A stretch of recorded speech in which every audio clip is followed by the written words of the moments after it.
ما أنت بنعمة ربك بمجنون وإن لك لأجرا غير ممنون وإنك لعلى خلق عظيم.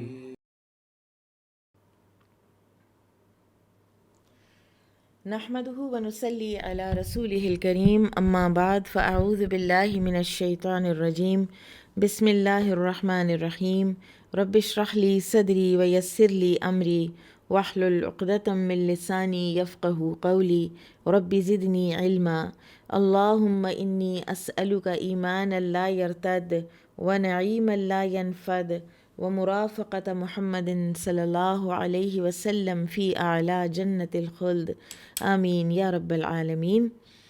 انشاءاللہ آج ہم غزوہ حنین سے شروع کریں گے، اور پیچھے ہم نے پڑھا تھا کہ رمضان المبارک سن 8 ہجری میں اللہ سبحانہ و تعالیٰ نے مسلمانوں کو فتح مکہ سے نوازا اور ہمیشہ کے لیے ابراہیم علیہ السلام کے حرم کو مشرکین سے آزاد کر دیا۔ اب وہاں پر مکہ میں، مکہ کے ارد گرد 2 اور قوتیں بھی تھیں، اور وہ بھی عرب کی بہت بڑی قوتیں تھیں۔ قریش جو کہ اب زیر ہو چکے تھے، انسگنیفیکنٹ ہو چکے تھے، لیکن دوسرے 2 قبائل بنو حوازن اور بنو ثقیف، یہ بھی بہت پاورفل، بہت جنگجو مضبوط قبائل تھے، اور یہ بڑے غور سے دیکھ رہے تھے کہ قریش کس طرح سے، وہ کہتے ہیں نا کہ پکے ہوئے پھل کی طرح مسلمانوں کی جھولی میں گر گئے، اور ایک وہ جو نبی صلی اللہ علیہ وسلم نے دعا کی تھی اور اللہ تعالیٰ نے قبول فرمائی کہ ان کو پتہ ہی نہ چلا اور مسلمان ان کے سر پہ آ کے پہنچ گئے۔ حوازن اور ثقیف کے جو سردار ہیں اور وہ جو قومیں ہیں، انہوں نے جب دیکھا کہ یہ تو اس طرح سے زیر ہو گئے ہیں، تو انہوں نے ایک زبردست جنگی تیاریاں شروع کر دیں، خصوصاً بنو حوازن نے، ٹھیک ہے۔ اور رسول اللہ صلی اللہ علیہ وسلم کو ان کی ساری جنگی تیاریوں کی اطلاعات مل رہی تھی۔ ہم تھرو آؤٹ سیرہ یہ دیکھتے آ رہے ہیں کہ رسول اللہ صلی اللہ علیہ وسلم کی اپنی جو ایک انٹیلیجنس ہے وہ بہت تیز تھی، اور آپ ارد گرد کوئی نہ کوئی لوگ ایسے اپوائنٹ کیے رکھتے تھے کہ جو آپ کو نقل و حرکت دشمن کی سے آگاہ رکھیں۔ تو ایسے میں ابھی آپ سوچئے کہ وہ جو ایک تھرل اور وہ جو ایک خوشی ہے فتح مکہ کی، وہ ابھی وہیں تھی، اور تقریباً بعض نے لکھا ہے 17 دن یا 18 دن فتح مکہ کے بعد آپ صلی اللہ علیہ وسلم نے اسلامی تاریخ کا سب سے بڑا معرکہ جو ہے وہ لڑا، جو کہ غزوہ حنین ہے۔ اس میں مسلمانوں کی تعداد 12,000 تھی، اور دشمن جو ہے وہ 20,000 کے لگ بھگ تھا، اور مسلمان بڑے مطمئن اور خوش تھے کہ آج ہمیں کون ہرا سکتا ہے، ہم تو بدر میں اتنے تھوڑے سے تھے تو ہمیں کوئی نہیں ہرا سکا، تو آج کون ہرا سکے گا۔ تو اسی وجہ سے شروع میں ان کے پاؤں اکھڑے، یہ اللہ ہی کی مشیت تھی، اور اسی کی طرف اشارہ فرمایا اللہ سبحانہ و تعالیٰ نے سورہ التوبہ میں، لقد نصرکم اللہ فی مواطن کثیرۃ ویوم حنین اذ اعجبتکم کثرتکم فلم تغن عنکم شیئا وضاقت علیکم الارض بما رحبت ثم ولیتم مدبرین۔ یقیناً اللہ نے بہت سے مواقع پر تمہاری مدد کی ہے، اور حنین کے دن بھی، جبکہ تمہاری کثرت نے تمہیں خوش فہمی میں ڈال دیا تھا، تو وہ تمہارے کچھ بھی کام نہ آئی، اور زمین فراخی کے باوجود تم پر تنگ ہو گئی، پھر تم پیٹھ پھیر کر پلٹے۔ اور یہ نبی کریم صلی اللہ علیہ وسلم کی قیادت میں لڑا جانے والا آخری معرکہ ہے، اور اس کے بعد رسول اللہ صلی اللہ علیہ وسلم 30,000 مجاہدین کے ساتھ رومیوں سے جنگ لڑنے کے لیے تبوک روانہ ہوئے، لیکن وہاں پہ جنگ ہوئی نہیں، ٹکراؤ ہوا نہیں، اس لیے نبی کریم صلی اللہ علیہ وسلم کی قیادت کا سب سے بڑا اور اہم ترین معرکہ حنین ہی قرار پایا، اور بدر سے شروع ہونے والا سلسلہ حنین پہ آ کے اینڈ ہوا۔ اسی لیے بہت سے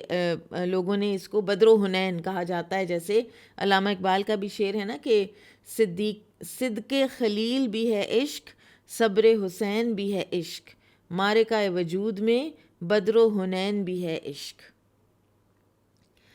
اور حنین جو ہے یہ طائف کے قریب ہی ایک وادی ہے۔ حنین کے جو باسی تھے یہ قبیلہ بنو حوازن تھے، اور جو بنو ثقیف ہیں یہ طائف میں قلعہ بند ہو کے تو رہتے تھے، اور بڑا ہی مضبوط ان کا قلعہ تھا، اور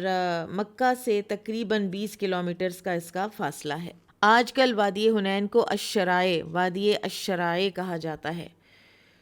تو حوازن اور قریش جو تھے ان کی آپس میں رشتہ داریاں بھی تھیں، کلوزلی نٹ یہ قبائل تھے، اور ان کا نسب نامہ جو ہے وہ مدر پہ جا کے اکٹھا ہو جاتا تھا۔ اسی طرح سے آپس میں ان کی شادیاں بھی ہوئی تھیں، یہاں تک کہ سیدہ میمونہ بنت حارث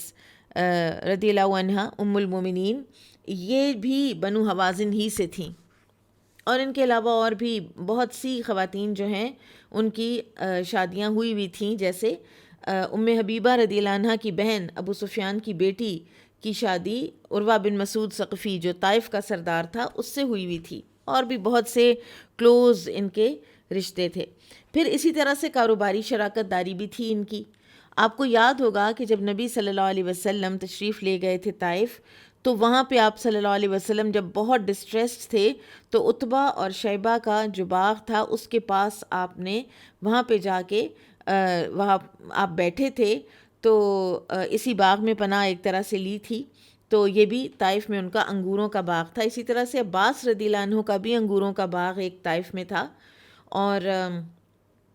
اس کے بارے میں ایک بڑی خوبصورت بات ہے کہ سیدنا عباس رضی اللہ عنہ جو اس باغ کے انگور ہیں وہ مکہ میں لاتے، اور حج کے موسم میں حاجیوں کو اسی انگور کی نبیذ بنا کر تو پلایا کرتے تھے، کیونکہ ان کی ذمہ تھا نا یہ سقایا والا جو سارا ایک آنر ہے۔ تو اسی طرح سے جو اہل مکہ ہیں وہ گرمیوں میں طائف کا رخ کرتے اور بڑا ہی اس کو انجوائے کرتے تھے، اور اہل طائف جو ہیں یہ بھی عزت اور جاہ میں اہل مکہ کے ہم پلہ سمجھے جاتے تھے۔ اسی لیے تو انہوں نے کہا تھا نا شروع میں وقالوا لولا نزل هذا القرآن على رجل من القريتين عظیم، کہ یہ قرآن ان دونوں شہروں میں سے کسی بڑے آدمی پر نازل کیوں نہیں کیا گیا، اور 2 شہر یا 2 بستیوں سے مراد مکہ اور طائف تھیں، اور اگر 2 سردار لیے جائیں تو مراد ولید بن مغیرہ یا عروہ بن مسعود تھے۔ اور حوازن اور ثقیف دونوں انتہا کے بت پرست تھے، اور اسی لیے انہوں نے اسلام کی جو دعوت توحید ہے اس کو مسترد بھی کیا تھا۔ البتہ یہ ضرور ہے کہ تاریخ میں سیرت نگاروں نے کوئی ایسی بات نہیں لکھی کہ بنو ثقیف یا بنو حوازن نے کسی بھی موقع پر قریش کی مدد کی ہو جب وہ مسلمانوں کے سامنے آئے ہیں۔ بدر میں، احد میں، خندق میں یہ لوگ اپنے آپ ہی میں رہے ہیں، انہوں نے کوئی اوپن دشمنی اس سے پہلے مسلمانوں کے ساتھ نہیں کی تھی۔ اب جب مکہ فتح ہوا تو حوازن کے پاس 2 ہی راستے تھے، یا تو وہ اسلام کی دعوت توحید قبول کر لیتے اور یا پھر جنگ کے لیے تیار ہو جاتے۔ تو انہوں نے جنگ کا راستہ چنا، اور ان کا سپہ سالار ایک بڑا جنگجو نوجوان تھا مالک بن عوف، اور اس نے کہا کہ ہم تو ان کو مزہ چکھائیں گے، اس سے پہلے ان کا تو مقابلہ کسی اصل فوجی قوت کے ساتھ تو ہوا ہی نہیں ہے۔ اب جب جنگ کی تیاریاں ہونے لگیں تو ادھر بنو حوازن میں ایک بہت ہی تجربہ کار جنگجو واریر ان کا تھا جس کا نام درید بن سمہ تھا۔ اس کی عمر اس وقت کہا جاتا ہے کہ 160 سال ہو چکی تھی، اور یہ نابینا ہو چکا تھا۔ یہ بھی نکلا اپنی قوم کے ساتھ، اور اب اس قابل تو نہیں تھا کہ لڑتا، لیکن اس کی قوم اس کے اوپر اتنا ٹرسٹ کرتی تھی کہ اس کے مشورے کے ساتھ ہی آگے چلنا چاہتے تھے، تو اس کو ایک پالکی میں ڈال کے جنگ میں ساتھ لے گئے۔ اب جب اس کو آگے لے گئے تو اس نے جو اس کے ساتھ تھا، کوئی جو بھی اس کو اٹھا رہا تھا، تو اس نے اپنی قوم کے لوگوں سے ان سے پوچھا کہ ہم کہاں آئے ہیں، کہاں پڑاؤ کیا ہے ہم نے؟ تو انہوں نے کہا اوتاس میں۔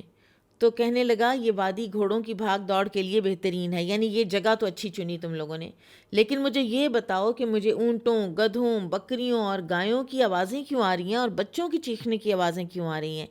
یہ میدان جنگ میں؟ تو اس کو بتایا گیا کہ مالک بن عوف نے کہا ہے کہ ہر کوئی اپنا سارا ساز و سامان لے کر آئے، اپنے سارا مال و متاع، اپنے جانور، اپنی عورتیں، اپنے بچے اپنے میدان جنگ میں اپنے پیچھے رکھے۔ اور اس کا خیال تھا مالک بن عوف کا کہ اگر یہ سب لوگ اس طرح ہمارے ساتھ ہوں گے تو پھر تو ہم ایسے جی جان کی بازی لگائیں گے اور ایسے ہم لڑیں گے کہ کوئی ہمیں زیر کر ہی نہیں سکے گا، اتنی بے جگری سے لڑیں گے۔ تو درید بن سمہ نے مالک کو بلایا اور اس کو بہت سختی سے منع کیا، اور اس نے کہا کہ یہ جنگی چال نہیں ہے، تمہیں پتہ ہی نہیں کہ جنگی چالیں کیا ہوتی ہیں۔ جب انسان شکست کھاتا ہے تو پھر اس کو کوئی چیز نہیں روکتی، پھر وہ اپنی ہی جان بچا کے بھاگتا ہے۔ اگر تمہیں شکست ہو گئی تو کم از کم تمہارے اہل و عیال تو محفوظ ہوں گے نا۔ تو لیکن مالک نہیں مانا، اور مالک نے کہا کہ میں تو اپنا فیصلہ بالکل تبدیل نہیں کروں گا، اور میں ہی ٹھیک کہہ رہا ہوں، تم اب بوڑھے ہو گئے ہو، بزدل ہو گئے ہو، تمہارا دماغ ٹھیک نہیں رہا، تو لہٰذا میں تو اگر تم لوگوں نے میری بات نہ مانی تو میں خودکشی کر لوں گا اپنے آپ کو تلوار مار کے۔ تو اب جو بنو حوازن کے لوگ تھے وہ ظاہر ہے مالک بن عوف کو بھی بہت آنر کرتے تھے، تو انہوں نے کہا کہ اچھا ٹھیک ہے، ہم وہی کریں گے کہ جو مالک کہہ رہا ہے۔ اور ادھر ایک بنو حوازن کا کوئی جاسوس پھر رہا تھا مکہ کے ارد گرد، تو نبی صلی اللہ علیہ وسلم نے بھی کوئی گھڑ سوار بھیجے ہوئے تھے جائزہ لینے کے لیے، تو انہوں نے اس جاسوس کو پکڑ لیا، اور جب اسے رسول اللہ صلی اللہ علیہ وسلم کی خدمت میں پیش کیا گیا تو اس نے بتایا کہ حوازن نے مسلمانوں کے مقابلے میں بہت بڑا لشکر جمع کر لیا ہے، اور یہ درست بات تھی، 20,000 لوگ تھے، اور پھر یہ کہ ان کے پاس منجنیق اور دبابہ بھی ہیں۔ اور منجنیق تو ایک وہ توپ سی ہوتی تھی کہ جس میں پتھر ڈال کے اس کو پیچھے سے اس کو ایک پریشر سے ریلیز کیا جاتا تھا تو وہ پتھر سیدھا جا کے پڑتا تھا دشمن پر۔ اور دبابہ بھی اسی طرح کی ایک چیز تھی کہ جس سے جیسے آج کل بختر بند گاڑیاں ہوتی ہیں جس میں فوجی چھپ کر دشمن کے ٹارگٹ تک پہنچ جاتے ہیں، تو اس نے کہا کہ ان کے پاس منجنیق اور دبابہ بھی ہیں، یعنی بہت بڑی تیاری ہے۔ تو رسول اللہ صلی اللہ علیہ وسلم نے بھی اپنے اقدامات کیے ہوئے تھے۔ 10,000 تو وہ لوگ تھے کہ جو آپ کے ساتھ فتح مکہ میں شریک ہوئے، اور 2,000 وہ لوگ تھے کہ جو ابھی ابھی نئے نئے مسلمان ہوئے تھے، اور کچھ بیچ میں سے کافر بھی ساتھ گئے، جیسے صفوان بن امیہ ابھی تک مسلمان نہیں ہوا تھا۔ اور رسول اللہ صلی اللہ علیہ وسلم نے صفوان بن امیہ کو اپروچ کیا۔ یہ ایک تاجر تھا اسلحے کا، اور اس کے گھر میں اسلحے کے انبار لگے رہتے تھے، تو آپ صلی اللہ علیہ وسلم نے اس سے زرہیں مانگیں، اور اس نے پوچھا کہ کیا آپ اس کو میری رضامندی سے لیں گے یا مجھ سے چھین کے لیں گے، کیونکہ آپ صلی اللہ علیہ وسلم فاتح تھے، رولر تھے، چھین کے بھی لے سکتے تھے۔ آپ نے فرمایا نہیں، یہ ادھار ہے اور یہ ہم تمہیں بحفاظت واپس کریں گے۔ تو خیر تقریباً کہا جاتا ہے کہ 400 زرہیں تھیں جو صفوان بن امیہ نے آپ صلی اللہ علیہ وسلم کو دیں۔ پھر اسی طرح سے آپ صلی اللہ علیہ وسلم نے کچھ اور لوگوں سے بھی کچھ درہم اور نیزے جو ہیں یہ بھی ادھار لیے۔ اور مکہ میں آپ صلی اللہ علیہ وسلم نے عتاب بن اسید، ان کا ذکر ہم نے پچھلے لیکچر میں پڑھا تھا، ان کو نائب مقرر کیا اور ان کی ذمہ داری لگائی کہ آپ مکہ میں رہ جانے والے لوگوں کو نماز پڑھائیں گے، اور اگر کوئی فتنہ پیدا کرنے کی کوشش کرے گا تو آپ اس کو ختم کریں گے۔ اور مکہ میں لوگوں کی تربیت کرنے کے لیے، کیونکہ عتاب بن اسید ابھی لوگوں کو دین تو نہیں سکھا سکتے تھے، وہ تو ابھی 2 دن ہوئے مسلمان ہوئے تھے، تو آپ صلی اللہ علیہ وسلم نے معاذ بن جبل رضی اللہ عنہ کو مقرر فرمایا، اور وہ لوگوں کو دینی احکام اور مسائل اور اخلاق اور آداب سکھاتے تھے۔ اور تقریباً 5 یا 6 شوال کو سن 8 ہجری کو آپ صلی اللہ علیہ وسلم حنین کی طرف تشریف لے گئے۔ اب جیسا کہ پہلے بات ہوئی کہ آپ صلی اللہ علیہ وسلم کے ساتھ 2,000 نومسلم مجاہدین بھی تھے، اور ان کی نہ تعلیم و تربیت کا بھی کوئی مناسب موقع ملا تھا۔ تو راستے میں جب مسلمان جا رہے تھے مکہ سے حنین کی جانب، تو ایک درخت تھا، بڑا سرسبز اور گھنا درخت تھا جس کو ذات انوات کہتے تھے، اور کفار ہر سال اس درخت کے پاس میلہ لگایا کرتے تھے اور اپنی تلواریں اس درخت کی شاخوں سے لٹکاتے، یہاں جانور ذبح کرتے اور پورا ایک دن اسی درخت کے پاس گزارتے تھے۔ تو جب اسلامی لشکر اس درخت کے پاس سے گزرا تو کفار کو اپنی وہ ساری پرانی یادیں تازہ ہوئیں۔ تھوڑا اور آگے بڑھے تو بیری کا ایک بڑا سرسبز درخت نظر آیا، تو یہ کہنے لگے جو نامسلم تھے کہ یا رسول اللہ صلی اللہ علیہ وسلم، اس درخت کو ہمارے لیے اسی طرح ذات انوات قرار دے دیجئے جس طرح کفار کا ذات انوات ہے۔ تو آپ صلی اللہ علیہ وسلم نے فوراً ان کے عقیدے کی اصلاح کی اور تکبیر کہی اور اللہ کی بڑائی کا اعلان کیا اور فرمایا اس ذات کی قسم جس کے ہاتھ میں محمد صلی اللہ علیہ وسلم کی جان ہے، تمہارا یہ مطالبہ تو ویسا ہے جیسا موسیٰ علیہ السلام کی قوم نے موسیٰ علیہ السلام سے کیا تھا کہ اے موسیٰ اجعل لنا الہا کما لہم آلہہ قال انکم قوم تجہلون، اے موسیٰ تو ہمارے لیے ایک معبود بنا دے جس طرح ان کے معبود ہیں۔ تو موسیٰ نے کہا تھا بے شک تم تو نرے جاہل ہو، یہ تو پچھلے لوگوں کے طور طریقے ہیں، تم اپنے سے پہلے لوگوں کے طور طریقے ضرور اپناؤ گے۔ اس موقع پر آپ صلی اللہ علیہ وسلم نے یہ بات فرمائی تھی۔ پھر اس کے بعد ایک فخریہ کلمہ ان کے منہ سے نکلا، اور یہ بھی کہتے ہیں کہ کوئی جو نامسلم تھے یا تو ان کے منہ سے نکلا، یا ہو سکتا ہے کہ پہلے جو مجاہدین تھے، مسلمان پہلے سے ہو چکے تھے، ہو سکتا ہے انہی کی زبان پھسلی ہو اور انہوں نے کہا لن نغلب اليوم من قلہ، آج ہم قلت کی وجہ سے تو نہیں مغلوب ہوں گے، یعنی آج تو ہم اتنے ہیں، قلت کی وجہ سے شکست نہیں کھائیں گے۔ اس وقت پھر اللہ سبحانہ وتعالیٰ نے بعد میں جب حنین پر تبصرہ نازل فرمایا تو یہ آیت نازل فرمائی تھی کہ زمین باوجود اپنی وسعت کے تم پر تنگ ہو گئی۔ بہرحال اللہ تعالیٰ نے فوراً دکھا دیا کہ فتح اور شکست دونوں ہی اللہ ہی کی طرف سے ہوتی ہیں، اور فتح میں کسی کی قابلیت، کسی کے زور بازو کا حصہ نہیں ہوتا۔ ہاں اللہ تعالیٰ محنت ضرور دیکھتے ہیں اور محنت کا پھل بھی دیتے ہیں، لیکن یہ نہیں کہ انسان کہے کہ اگر میں نہ ہوتا تو یہ کام تو ہونا ہی نہیں تھا۔ پھر رسول اللہ صلی اللہ علیہ وسلم نے اپنا بھی ایک جاسوس جو ہے وہ آگے بھیجا ہوا تھا، تو اس نے آ کر یہ بتایا ان صحابی نے کہ یا رسول اللہ میں آپ کے آگے آگے فلاں فلاں پہاڑ تک چکر لگا آیا ہوں، وہاں وادی حنین میں حوازن کا پورا قبیلہ اپنے بیوی بچوں مال مویشی سمیت موجود ہے۔ تو رسول اللہ صلی اللہ علیہ وسلم یہ بات سن کر مسکرائے اور فرمایا وہ سارے اموال کل مسلمانوں کی غنیمت ہوں گے انشاءاللہ۔ پھر جب معرکہ تیار ہوا تو رسول اللہ صلی اللہ علیہ وسلم بحیثیت سپہ سالار ہمیں زبردست طریقے سے سکھاتے ہیں کہ توکل کیا ہے اور اس کے ساتھ ساتھ ہم نے اسباب کیسے اختیار کرنے ہیں۔ آپ صلی اللہ علیہ وسلم نے اس دن 2 زرہیں پہنی اور سر پر مغفر پہنا، خود جو ایک لوہے کا ایک وہ خود ہوتا ہے وہ پہنا، اور پھر سفید خچر پر سوار ہو کر تو وادی حنین کی گھاٹی سے نیچے اترنا شروع کر دیا۔ اور فجر کا بھی دھندلکا سا تھا جب وادی حنین کی گھاٹی سے اسلامی لشکر نے اترنا شروع کیا۔ اب ان کا یہ خیال تھا کہ ہم میدان جنگ میں پہنچیں گے اور سامنے سے دشمن آئے گا تو ہمارا آمنا سامنا دشمن سے ہوگا، لیکن بنو حوازن نے بہت مہارت سے اور بڑی کمال کی چال چلی ہوئی تھی، اور یہ کہ ان کے تیر انداز تنگ گھاٹیوں میں اور دروں میں بیٹھے ہوئے تھے، اور مسلمانوں پر انہوں نے اچانک اکٹھے تیر برسانے شروع کر دیے، اور مسلمانوں کو کچھ سمجھ نہیں آ رہی تھی کہ یہ تیر کہاں سے ایک دم آنے شروع ہو گئے، وہ تو ابھی دشمن کو ایکسپیکٹ ہی نہیں کر رہے تھے۔ تو چاروں طرف سے ایک تیروں کی جب یلغار ہوئی تو مسلمانوں کے قدم اکھڑے، اور جس کا جدھر کو منہ اٹھا اس نے ادھر ہی بھاگنا شروع کر دیا، اور ابھی صبح کا اجالا پوری طرح پھیلا بھی نہیں تھا، اور یہ سارے دستے جو ہیں، کوئی پیادہ فوج اور کوئی گھڑ سوار، یہ سب کے سب بھاگ نکلے، اور ابتدا میں بنو حوازن کا جو پلان ہے وہ کامیاب ہوتا دکھائی دیا، لیکن پھر رسول اللہ صلی اللہ علیہ وسلم کی اللہ تعالیٰ نے ہر مرتبہ کی طرح خصوصی مدد فرمائی، اور آپ صلی اللہ علیہ وسلم کی ثابت قدمی سے جنگ کا نقشہ تبدیل ہوا۔ اور مین جو ابتدائی شکست کا جو وجہ ہے وہ یہی بتائی جاتی ہے کہ وہ فخریہ کلمہ جو مسلمانوں کے منہ سے نکل گیا تھا۔ رسول اللہ صلی اللہ علیہ وسلم تھرو آؤٹ ایک لمحے کو بھی ان کے قدم ڈگمگائے نہیں،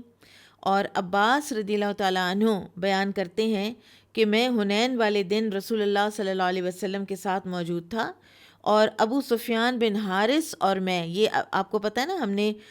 پچھلے پڑھا تھا اس میں لیسن میں کہ یہ چچا کا بیٹا تھا نبی صلی اللہ علیہ وسلم کا، اور یہ بالکل فتح مکہ سے کچھ دیر پہلے یہ اور ایک اور جو ہیں وہ ایمان لائے تھے، اور ام سلمہ کے بھائی تھے وہ دوسرے جو ہیں، اور ان سے نبی صلی اللہ علیہ وسلم کو شکایت بھی ہوئی، لیکن بہرحال پھر آپ نے ان کو معاف کیا، یہ مسلمان ہوئے اور یہ بڑے اچھے مسلمان ہوئے پھر۔ تو انہوں نے، ابو سفیان بن حارث نے آپ صلی اللہ علیہ وسلم کے خچر کی جو لگام ہے وہ پکڑی ہوئی تھی، اور اسے تیز چلنے سے روک رہے تھے۔ تو رسول اللہ صلی اللہ علیہ وسلم نے حکم دیا کہ اے عباس، بیری کے درخت تلے بیعت کرنے والوں کو آواز لگاؤ، اور عباس رضی اللہ عنہ کی آواز بہت اونچی تھی۔ کہتے ہیں کہ یہ مکہ میں اپنے غلام کو آواز دیتے تھے تو وہ پہاڑوں میں کہیں پر اپنی بکریاں چرا رہا ہوتا تھا تو اس کو آواز آ جاتی تھی۔ تو بہرحال ان کی جب آواز سنی کہ بیری کے درخت تلے بیعت کرنے والو تم کہاں ہو، تو یہ آواز سن کر مجاہدین ایسے واپس لوٹے جیسے گائے اپنے بچے کی آواز پر بے تابی سے دوڑتی ہے، اور سب لبیک لبیک کہتے واپس آئے۔ اور پھر عباس رضی اللہ عنہ نے یا معاشر الانصار یا بنی الحارث اور سب کے سب جو ہیں ان کے نام لے لے کر قبائل کو پکارنا شروع کیا، تو سارے کے سارے واپس آئے، اور کہتے ہیں کہ کسی کا گھوڑا اگر اڑیل ہو جاتا یا مڑ نہیں رہا ہوتا تھا تو وہ اس گھوڑے کو وہیں چھوڑتا، وہ اتر آتا اور خود پیدل بھاگ کے تو نبی صلی اللہ علیہ وسلم کے پاس پھر لوگ جو ہیں وہ جمع ہوئے۔ اور پھر رسول اللہ صلی اللہ علیہ وسلم نے مٹھی بھر کنکریاں لیں اور کفار کی طرف دے ماری، اور ساتھ آپ نے فرمایا کہ محمد کے رب کی قسم کافر شکست کھا گئے، رب کعبہ کی قسم مشرک شکست کھا گئے۔ عباس رضی اللہ عنہ کہتے ہیں کہ میں نے میدان جنگ میں نظر دوڑائی، جنگ ابھی زوروں پر تھی، لیکن اللہ کی قسم جب آپ صلی اللہ علیہ وسلم نے کنکریاں پھینکیں تو وہ مشرکوں کی آنکھوں میں جا لگیں اور ان کی تلواریں کند ہو گئیں، ان کا زور ٹوٹ گیا اور وہ منہ پھیر کر بھاگنے لگے، اور میں نے دیکھا کہ رسول اللہ صلی اللہ علیہ وسلم اپنے خچر پر ان کا تعاقب کر رہے تھے۔ اور اسی طرح سے رسول اللہ صلی اللہ علیہ وسلم نے اسی موقع پر یہ رجزیہ شعر بھی پڑھا تھا، جو کہ عربوں کا ایک انداز تھا خون گرمانے کا، انا النبی لا کذب انا ابن عبد المطلب، میں سچا نبی ہوں، جھوٹا نہیں ہوں، میں عبد المطلب کا بیٹا ہوں۔ اور یہاں پر بعض جو اسکالرز ہیں وہ یہ کہتے ہیں کہ نبی صلی اللہ علیہ وسلم نے باقاعدہ اپنے آپ کو انا ابن عبد المطلب اس وقت کہا، وہ جو نو مسلم تھے نا اور اہل مکہ اور جو کفار، جو عبد المطلب کو تو ہر کوئی آنر کرتا تھا نا، ان کی نوبلٹی سے کسی کو بھی کوئی اختلاف نہیں تھا، تو میں عبد المطلب کا بیٹا ہوں کہہ کر، تو وہ جو ایک دور جاہلیت میں وہ جو حمیت ہوتی تھی اس کا بھی آپ صلی اللہ علیہ وسلم نے استعمال کیا ہے۔ اور پھر آپ صلی اللہ علیہ وسلم نے دعا کی، اللہم نزل نصرک، اے اللہ اپنی مدد نازل فرما۔ یہ سیدنا برا بن عازب ہیں،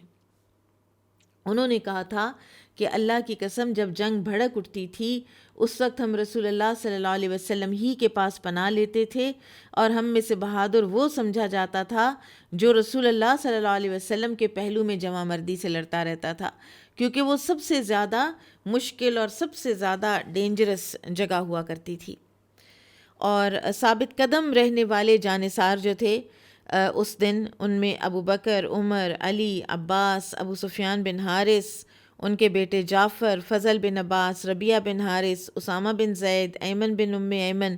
یہ لوگ جو ہیں یہ قابل ذکر ہیں رضی اللہ عنہم، اور ایمن بن ام ایمن جو ہیں یہ اسی دن شہید بھی ہوئے تھے۔ پھر اسی طرح سے اس دن صحابیات نے بھی بڑی بے مثال شجاعت کا مظاہرہ کیا تھا۔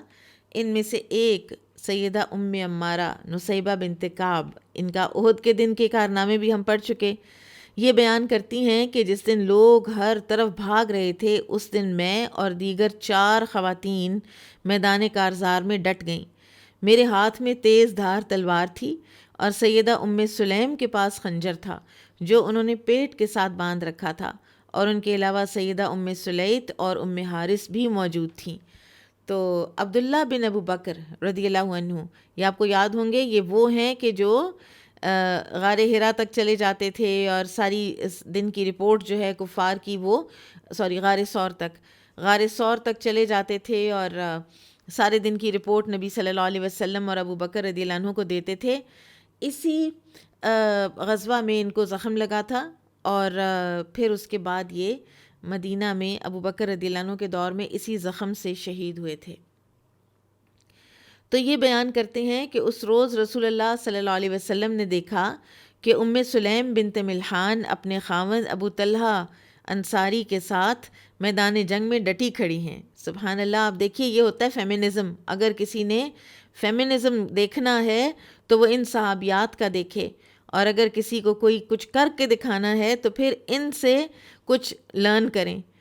انہوں نے اپنی چادر خوب کس کر باندھ رکھی تھی اور وہ حاملہ تھیں۔ سبحان اللہ، عبداللہ بن ابی طلحہ ان کے پیٹ میں تھے اس وقت، اور ان کے پاس ابو طلحہ کا ایک توانا اونٹ تھا، اور اونٹ کی تیز رفتاری پر قابو پانے کے لیے انہوں نے اس کی نکیل پوری قوت سے کھینچ رکھی تھی۔ وہ اللہ کے رسول صلی اللہ علیہ وسلم کے پاس پہنچیں تو آپ نے پوچھا کہ آپ سلیم ہیں؟ تو انہوں نے عرض کی، جی یا رسول اللہ، میرے ماں باپ آپ پر فدا ہوں۔ پھر عرض کرنے لگیں، یا رسول اللہ، ان فرار ہونے والوں کو اسی طرح قتل کر دیجئے جس طرح آپ کافروں کو قتل کر رہے ہیں،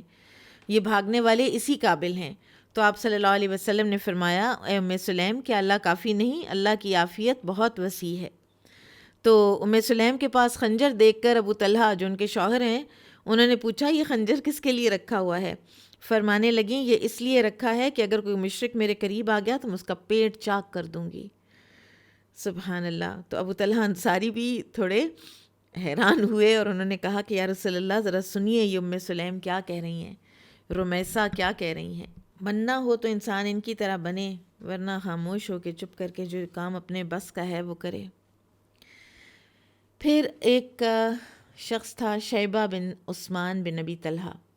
اس کو عثمان بن طلحہ سے کنفیوز نہ کیجیے گا، عثمان بن طلحہ اور ہیں اور یہ عثمان بن ابی طلحہ اور ہے، اور عثمان بن ابی طلحہ کا بیٹا شیبہ یہ نیا نیا مسلمان ہوا، اور اس کے دل میں جب ایک دم حنین کے دن مسلمانوں کے قدم اکھڑے تو اس کے دل میں یہ خیال آیا کہ میں رسول اللہ صلی اللہ علیہ وسلم کو قتل کر دوں، اور یہ پیچھے آپ کی پشت تک جا پہنچا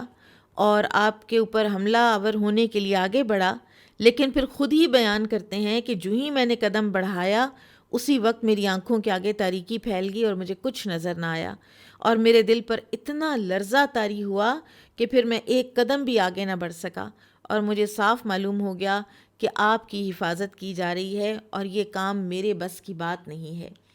تو وہ کہنے لگا کہ مجھ پر اتنی ہیبت چھا گئی کہ میں نے اپنی آنکھوں پر ہاتھ رکھ لیے اور الٹے قدموں چلنے لگا، اور اس دوران رسول اللہ صلی اللہ علیہ وسلم نے میری طرف دیکھا اور مجھے حکم دیا، اے شیب، میرے پاس آؤ، میرے قریب آؤ۔ پھر آپ نے اپنا ہاتھ مبارک میرے سینے پر رکھا اور دعا کی، اے اللہ، شیطان کو اس سے دور کر دے۔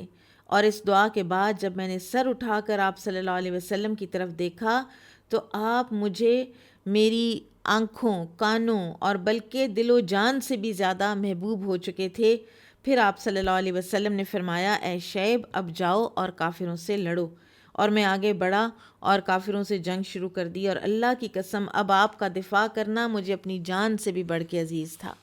پھر اللہ سبحانہ و تعالیٰ نے فرشتے بھی اتارے، اور فرشتوں کے نزول کی کیفیت جبیر بن مطعم رضی اللہ عنہ بیان کرتے ہیں، جب اسلامی لشکر اور بنو حوازن کے جنگجو آمنے سامنے ہوئے تو ہم نے اتنا بڑا دشمن کا لشکر تو کبھی دیکھا ہی نہیں تھا، اور انہوں نے مسلمانوں پر رعب ڈالنے کے لیے اپنی خواتین کو بھی اونٹوں پر سوار کر رکھا تھا۔ تو پھر آسمان سے ہمیں ایسے سیاہ رنگ کی ایک چادر سی نازل ہوتی نظر آئی اور وہ دونوں لشکروں پر چھا گئی، اور اچانک ہم نے دیکھا کہ وادی حنین سیاہ چیونٹیوں سے بھر گئی ہے، اور وہ ہمارے کپڑوں پر بھی گر رہی تھیں اور زمین پر بھی رینگ رہی تھیں۔ ہم ان سے چھٹکارے کے لیے کپڑے جھاڑ رہے تھے، اور جبیر رضی اللہ عنہ فرماتے ہیں کہ مجھے یقین تھا کہ یہ اللہ ہی کی مدد ہے۔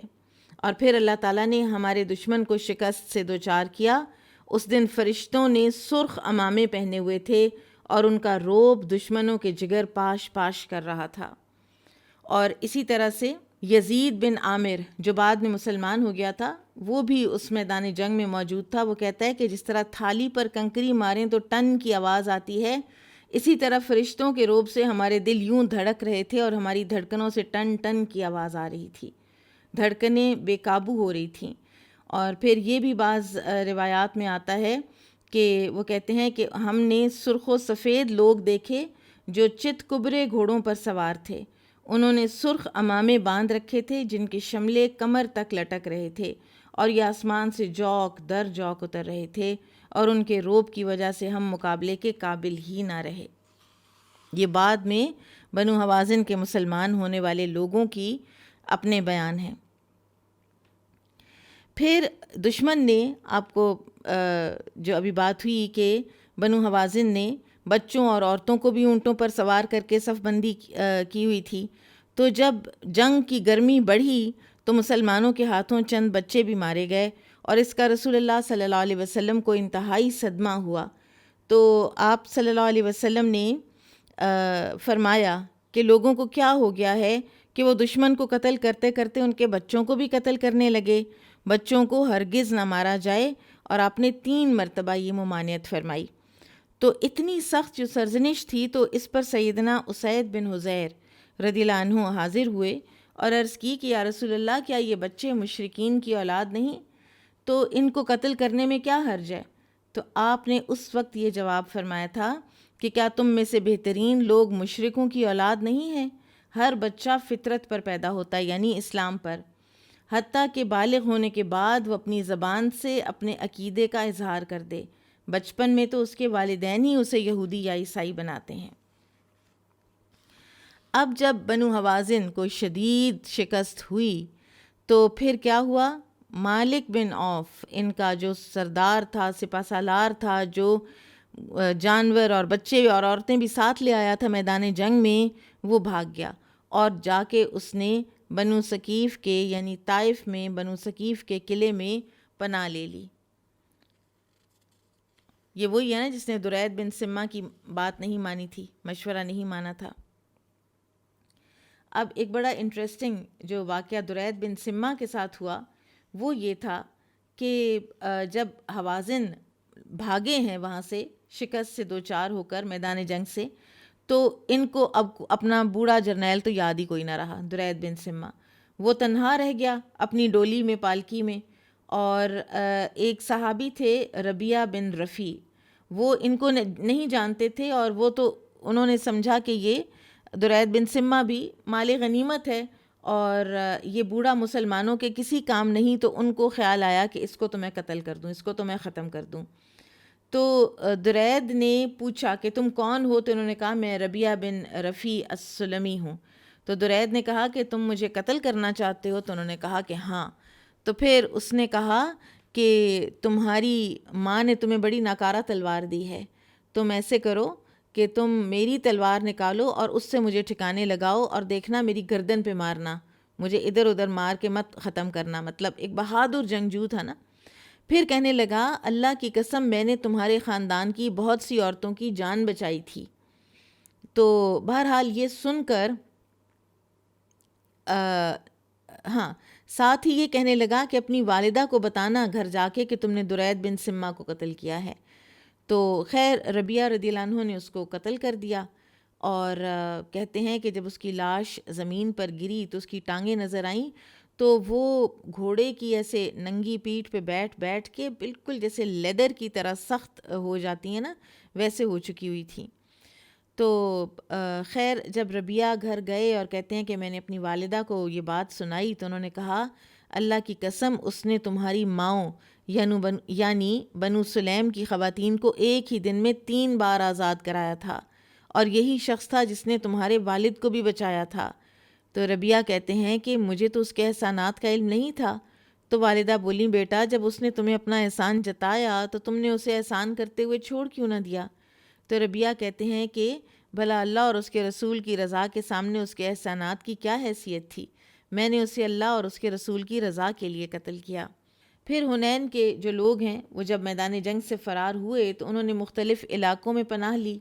کچھ کسی قلعے میں بند ہو گئے اور کچھ نے کوئی اور زبردست دفاعی پوزیشن بنا لی، یعنی جنگ ابھی ختم نہیں ہوئی تھی۔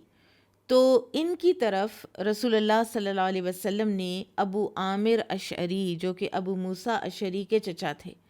ان کو بھیجا، اور انہی کے ساتھ سلمہ بن اکوع بھی تھے۔ یہ وہ شیر دل صحابی تھے، یاد ہوگا آپ کو، کہ جو اکیلے بھاگ کے سپرنٹ لگا کے عیینہ بن حصن سے نبی صلی اللہ علیہ وسلم کی ساری اونٹنیاں چھڑوا کے لے آئے تھے۔ تو بہرحال یہ ابو عامر اشعری یہ گئے اور انہوں نے دشمن کو اسلام کی دعوت دی، اور ان لوگوں نے اسلام کی دعوت قبول نہ کی، اور یہ 10 بھائی تھے، دشمن جو تھا نا جب اکٹھے ہوئے تھے ان کی فوج میں 10 بھائی تھے بڑے جنگجو، ایک ایک کر کے سب آئے اور ابو عامر کے ساتھ لڑے اور سب کو ابو عامر نے قتل کیا۔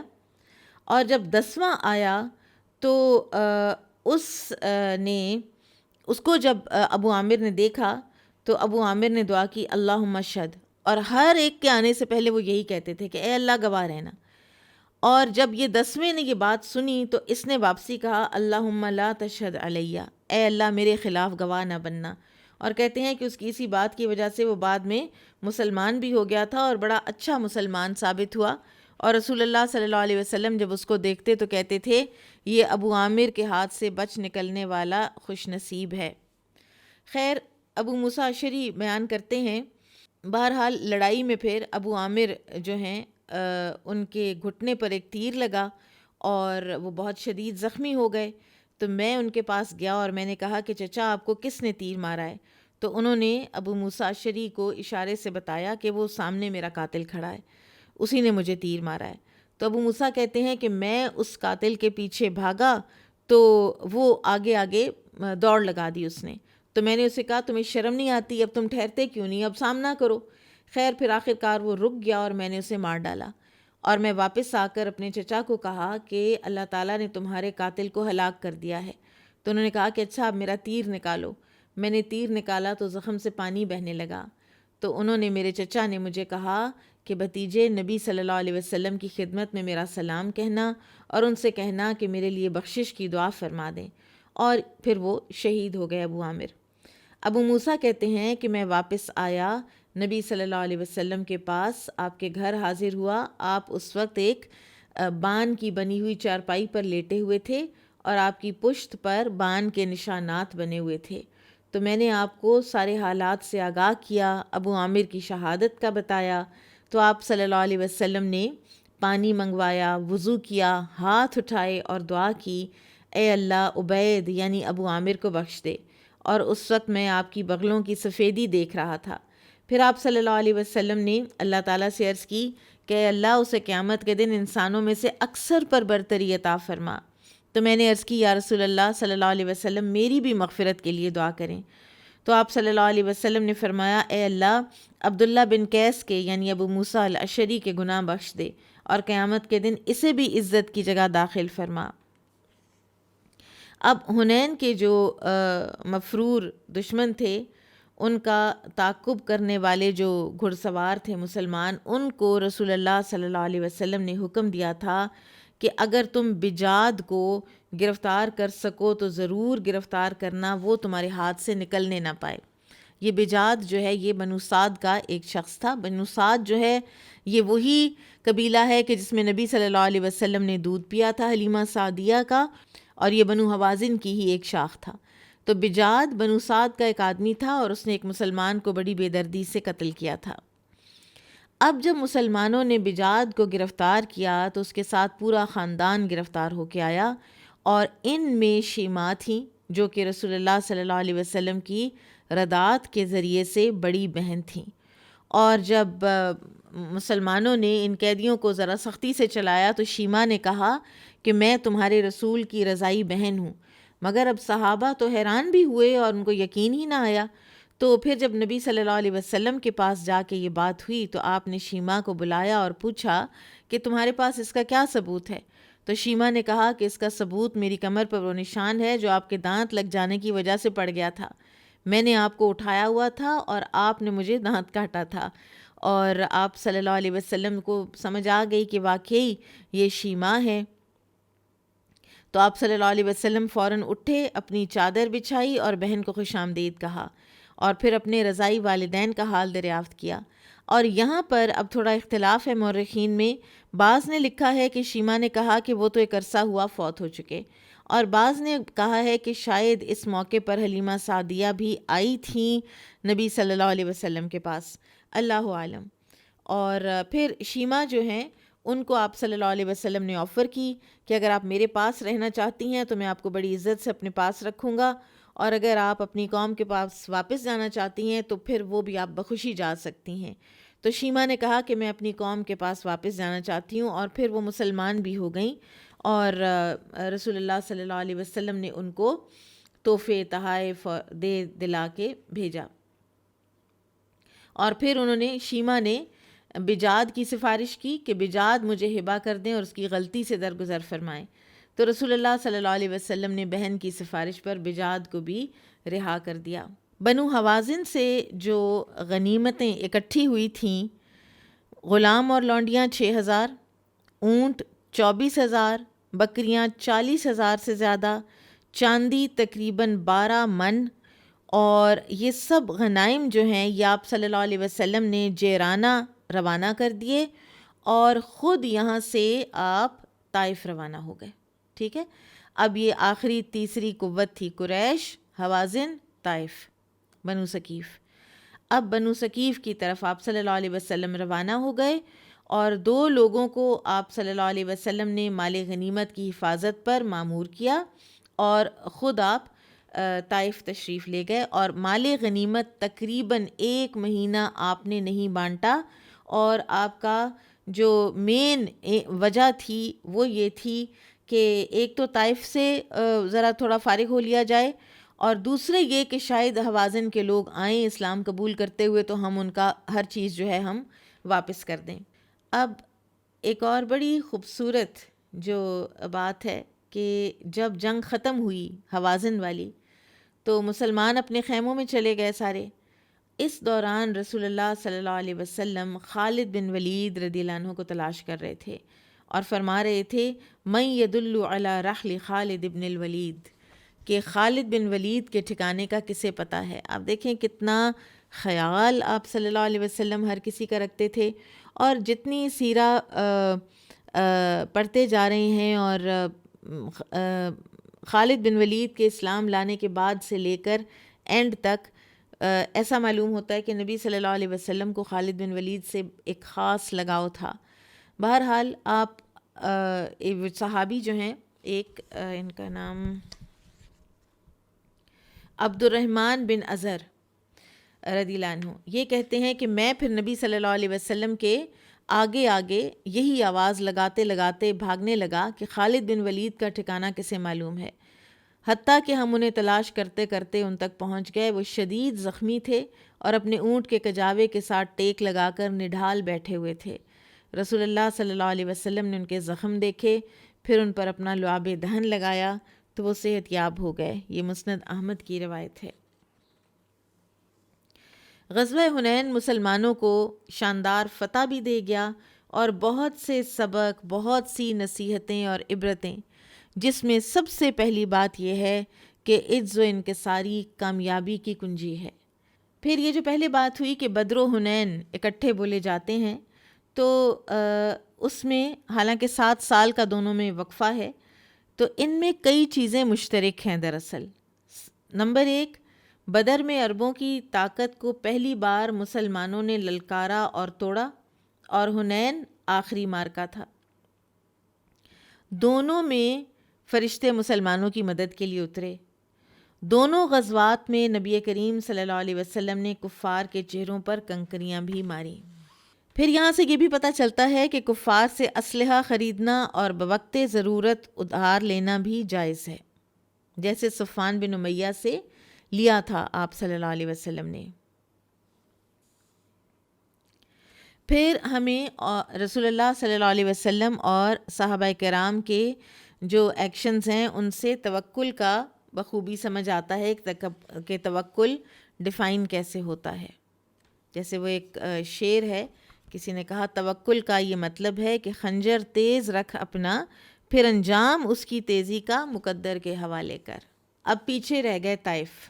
اور طائف کا سفر مکہ سے تقریباً 90 کلومیٹر ہے. اور حوازن کو جب حنین میں ایک ذلت آمیز شکست کا سامنا ہوا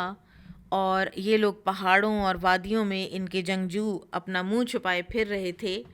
تو فرار ہوتے وقت اپنے بچوں اور بیویوں کو بھی اور اپنے سارے مال و متاع کو چھوڑ کے چلے گئے. اور ایسی رسوائی اور مصیبت حوازن نے اس سے پہلے تو کبھی دیکھی ہی نہیں تھی.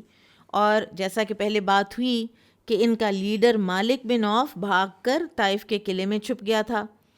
اور بنو ثقیف کی جو اکثریت ہے وہ انہی قلعوں میں بند ہو گئی. ان کے پاس مہینوں کے لیے طویل جنگ کے لیے سامان بھی تھا، اور کھانے پینے کا جو سارا ایک اشیاء تھیں وہ بھی ان کے پاس تھیں. تو رسول اللہ صلی اللہ علیہ وسلم نے بنو حوازن کے بعد اب ان کا رخ کیا. راستے میں آپ صلی اللہ علیہ وسلم نے ایک مسجد بھی تعمیر کی، اور یہاں پر آپ نے نماز بھی ادا کی. امام بخاری رحمہ اللہ نے طائف کے غزوے کے حوالے سے سیدہ ام سلمہ کی یہ ایک حدیث بیان کی ہے. اس سے ہمیں پتہ چلتا ہے کہ اہل طائف جو ہے نا، ان کا ایک تو علاقہ خوبصورت تھا، دوسرے یہ کہ وہ لوگ خود بھی بڑے ہینڈسم اور ان کی عورتیں بڑی حسین و جمیل تھیں. تو ام سلمہ بیان کرتی ہیں کہ رسول اللہ صلی اللہ علیہ وسلم میرے پاس تشریف لائے تو میرے پاس ایک ہجڑا بیٹھا تھا، اور ان کو آنے کی اجازت تھی کیونکہ یہی سمجھا جاتا تھا غیر اولی الاربا ہیں یہ، ان کی کوئی عورتوں والی خواہشات ہی نہیں ہیں. تو وہ میرے بھائی عبداللہ بن ابی امیہ سے کہہ رہا تھا کہ اگر کل طائف فتح ہو گیا تو تم فلاں سردار کی بیٹی کو پکڑ لینا، کیونکہ وہ ایسی اور ایسی خوبصورت ہے. اور انتہائی ولگر طریقے سے اس نے اس کی خوبصورتی کے جو قصے ہیں وہ سنائے. تو آپ صلی اللہ علیہ وسلم نے سن لیا، اور آپ نے فرمایا میرا خیال نہیں تھا کہ یہ خبیث عورتوں کے متعلق یہ خیالات رکھتا ہے، خبردار آئندہ یہ تمہارے گھروں میں داخل نہ ہوں. تو آپ صلی اللہ علیہ وسلم نے منع فرما دیا کہ یہ ہمارے گھرانوں میں داخل ہوں اور ہماری عورتوں کے پاس بیٹھیں. پھر آپ صلی اللہ علیہ وسلم طائف کی طرف روانہ ہوئے، اور آپ کی منزل طائف کا مضبوط قلعہ تھا جہاں لات کے پجاری سارا بنو ثقیف وہاں پہ چھپا بیٹھا تھا. اچھا، ایک اور بات کہ آپ صلی اللہ علیہ وسلم کے ساتھ اس موقع پر 2 امہات المومنین تھیں، ام سلمہ رضی اللہ عنہا اور سیدہ زینب بنت جہش رضی اللہ عنہا. اور انہوں نے بنو ثقیف نے 1 سال تک کے لیے ضروریات جمع کی ہوئی تھیں، اسلحہ ان کے پاس خوب تھا. منجنیق تو لینے کے لیے عروہ بن مسعود ایک اور شہر جرش کے مقام پر گئے ہوئے تھے، اسی لیے عروہ بن مسعود غزوہ طائف میں طائف والوں کی طرف سے شریک نہیں ہوئے تھے. اب مسلمان جب وہاں پہنچے میدان میں، تو آپ ذرا تھوڑا سا ذہن میں لائیں نا کہ میدان ہے جنگ کا، اس میں مسلمان ہیں، اور اوپر اونچائی پر قلعہ ہے. اب اس قلعے کے اوپر سے جب تیروں اور نیزوں کی بارش ہوئی مسلمانوں پر، تو انتہائی مسلمان جو ہے نا ایک مشکل کا شکار ہو گئے اور بہت سے زخمی بھی ہو گئے. تو آپ صلی اللہ علیہ وسلم نے محسوس کیا کہ ہمیں یہ جگہ تبدیل کرنی چاہیے. پھر آپ نے سیدنا حباب بن منذر جو ہے ان سے مشورہ کیا، بلکہ وہ خود خدمت میں حاضر ہوئے، اور انہوں نے کہا کہ یا رسول اللہ ہم قلعے کے زیادہ قریب آ گئے ہیں، اگر تو یہ اللہ کا حکم ہے تو پھر ہم سر تسلیم خم کرتے ہیں، اور اگر یہ کسی مشورے کے تحت یہ جگہ منتخب ہوئی ہے تو پھر ہمیں پیچھے منتقل ہو جانا چاہیے. تو آپ صلی اللہ علیہ وسلم نے فرمایا کہ اسلامی لشکر کے لیے بلند اور دشمن سے کچھ فاصلے پر مناسب جگہ تلاش کرو. پھر ایک مناسب جگہ تلاش کی گئی، اور یہ وہ جگہ ہے جہاں پہ آج مسجد طائف ہے. اور یہاں پر رسول اللہ صلی اللہ علیہ وسلم نے اسلامی لشکر کو پڑاؤ ڈالنے کا حکم دیا. اور پھر اس کے بعد سلمان فارسی رضی اللہ عنہ آپ کے پاس حاضر ہوئے، اور انہوں نے کہا کہ یا رسول اللہ آپ منجنیق نصب کروائیں اور اس سے مشرکین پر حملہ آور ہوں، کیونکہ ہم فارسی لوگ قلعوں کو فتح کرنے کے لیے منجنیق ہی کا استعمال کرتے تھے، اور اس مشورے کے بعد رسول اللہ صلی اللہ علیہ وسلم نے منجنیق منگوائی اور اسے اپنے دستے مبارک سے نصب کیا، اور یہ منجنیق اور 2 عدد دبابہ، وہ جو بختر بند گاڑیاں تھیں، یہ جرش سے یزید بن زمعہ یا خالد بن سعید رضی اللہ عنہما اپنے ساتھ لے کر آئے تھے، اور یہ بھی کہا جاتا ہے کہ طفیل بن عمرو الدوسی لے کر آئے تھے، اللہ عالم۔ اب مجاہدین جو ہیں یہ آہستہ آہستہ قلعے کی دیوار کی طرف بڑھتے، لیکن دشمن بہت چوکس تھا۔ اوپر سے جب بارش ہوتی، لٹرلی وہ انگارے برساتے ہوئے، اور جب آتے وہ تیر اور نیزے، تو مسلمانوں کا جو دبابہ تھا نا اس کا چمڑا بھی جل گیا، اور مسلمان اس کے نیچے سے نکل کر دشمن کے سامنے کھلے میدان میں آنے پر مجبور ہو گئے۔ کئی مجاہدین اس میں شہید بھی ہوئے، تو رسول اللہ صلی اللہ علیہ وسلم کو شدید صدمہ ہوا۔ پھر آپ صلی اللہ علیہ وسلم نے طائف کو قلعے سے نکالنے کی ایک اور تدبیر کی، اور وہ یہ تھا کہ ان کے باغات کاٹ ڈالو۔ جب انہوں نے یہ دیکھا مشرکین نے کہ ہمارے باغ کٹ رہے ہیں، تو پھر انہوں نے شور مچایا اور رحم کی اپیل کی، کہ پھر انہوں نے یہ بھی کہا کہ اچھا تم درخت کاٹ ڈالو گے تو طائف کی مٹی اور پانی تو ساتھ نہیں لے کے جا سکو گے نا، ہم دوبارہ کاشت کر لیں گے۔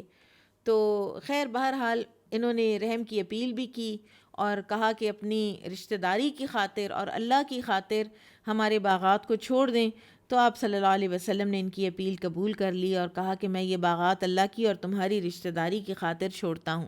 حالانکہ ان کو جب بھی کبھی کسی کو بھی ان میں سے قریش، حوازن، ثقیف، کسی کو بھی جب بھی دیا گیا ہے کوئی واسطہ رشتہ داری کا، تو انہوں نے پاس نہیں کیا۔ قرآن میں خود آتا ہے نا کہ یہ نہیں پاس کرتے علم ولا ذمہ، کسی رشتہ داری کا اور کسی عہد کا، لیکن نبی صلی اللہ علیہ وسلم نے عین اس میدان جنگ کے اندر بھی رشتہ داری کا پاس کیا۔ پھر اب یہ بھی ایک ہوا بیچ میں۔ اب یہ باتیں اس لیے جاننا انٹرسٹنگ ہوتی ہیں کہ تاکہ ہمیں فوجیوں کا اور سپہ سالاروں کا فریم آف مائنڈ پتہ چلے، اور یہ بھی پتہ چلے کہ ان کے سامنے کیا کیا چیلنجز تھے۔ تو اب یہ تھا کہ پیچھے بات ہوئی نا کہ ان کے آپس میں رشتے بھی ہوئے تھے، تو ابو سفیان کی اپنی بیٹی اندر موجود تھی قلعے کے، ام حبیبہ رضی اللہ عنہ کی بہن۔ تو ان کو یہ فکر ہوئی کہ اگر طائف کو شکست ہو گئی تو ہماری تو بیٹیاں، بہنیں، لونڈیاں بنا لی جائیں گی، اور ہمارے خاندانی شرف کو تو بہت بڑا دھچکا لگے گا۔ تو انہوں نے، ابو سفیان نے اور مغیرہ بن شعبہ نے،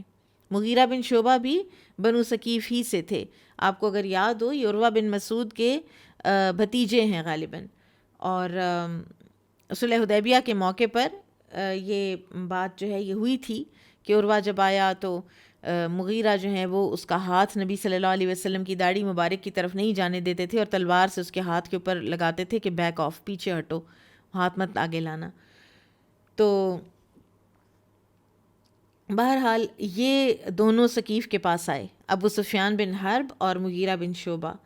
کہ تاکہ اپنی خواتین کو اپنے ساتھ چلنے کی دعوت دیں۔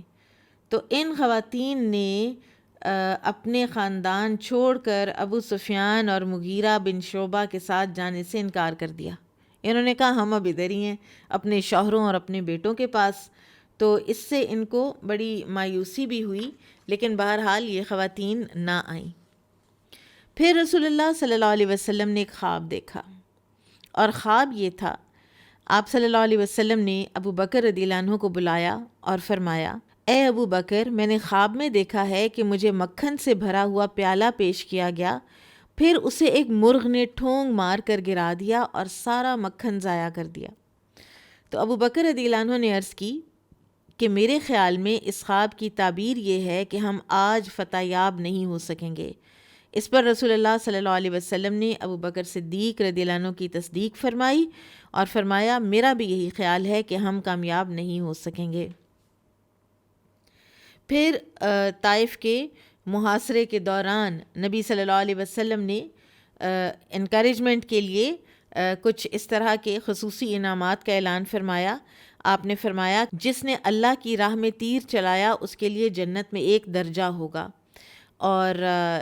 سیدنا عمر بن عبسہ کہتے ہیں کہ میں نے اس روز 16 تیر چلائے، اور میں نے آپ کو یہ بھی فرماتے ہوئے سنا کہ جس نے اللہ کی راہ میں تیر چلایا تو وہ ایک غلام آزاد کرنے کے برابر ہے۔ جو شخص اللہ کی راہ میں بوڑھا ہو گیا تو اس کے بالوں کی سفیدی قیامت کے روز اس کے لیے نور بن جائے گی۔ جس کسی مرد یا عورت نے کسی مسلمان مرد یا عورت کو آزاد کیا تو اللہ تعالیٰ اس کی ہر ہڈی کو آزاد کرے گا۔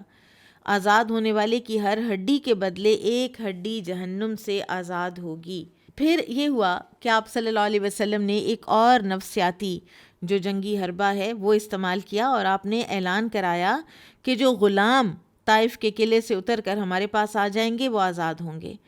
تو آپ کے اس اعلان کے بعد تقریباً 20 غلام قلعے سے نکلے اور مسلمانوں سے آ ملے۔ پھر یہ شخص عیینہ بن حصن، جس کو مورخین نے احمق مخدوم کے نام سے یاد کیا ہے، ایک بے وقوف آدمی جس کی خدمت کی جاتی تھی، لالچ اور ہوس اور اسلام کا ایک دبدبہ، ان سب چیزوں سے امپریس ہو کے یہ بظاہر مسلمان ہوا، لیکن اندر سے یہ کافر منافق ہی رہا۔ آپ کو یاد ہوگا کہ اس نے ہر موقع پر دشمن کا ساتھ دیا ہے، یہود کا ساتھ بھی دیتا رہا ہے، اور اب اس وقت یہ بظاہر مسلمان ہو کر جب آیا تو فتح مکہ کے موقع پر آپ صلی اللہ علیہ وسلم نے اس کو اپنے ساتھ رکھا ہوا تھا، یہ چل رہا تھا ساتھ ساتھ آپ صلی اللہ علیہ وسلم کے، اور اس کو سرداری بھی عطا کی آپ نے، اس کی خاندانی اور اس کی طبیعت دیکھتے ہوئے تو اس کو امپورٹنس بھی دی۔ اب یہ طائف کے دوران آپ صلی اللہ علیہ وسلم کے پاس آیا اور کہنے لگا کہ آپ مجھے اجازت دیجئے یا رسول اللہ، میں ثقیف سے جا کے بات کرتا ہوں